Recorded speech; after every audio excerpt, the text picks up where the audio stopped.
So now that you're pregnant, haven't married within yourself an AS guy and an AS lady, what do you do? Now, this is what a lot of couples do.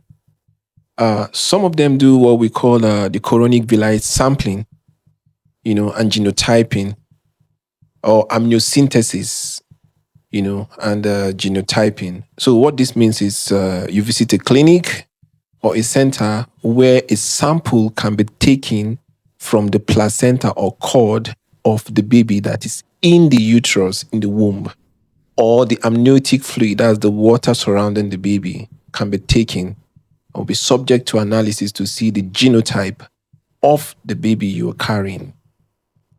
So you could decide what you want to do with the pregnancy. Usually it's done between 10 to 14 weeks.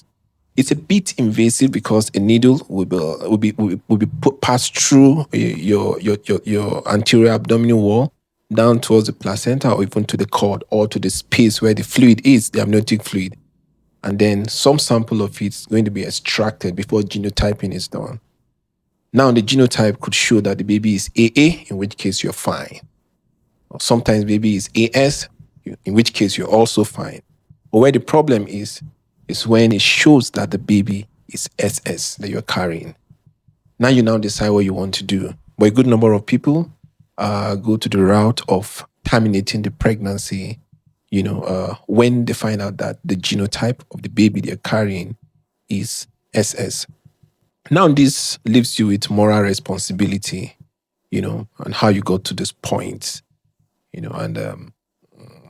but then how long would you continue doing this? Each time you get pregnant to ensure the health of your baby.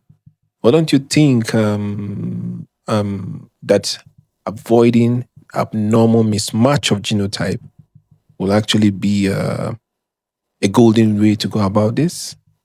Well, that's just one of the options. We'll talk about some other options in a little bit. Thank you so much for listening.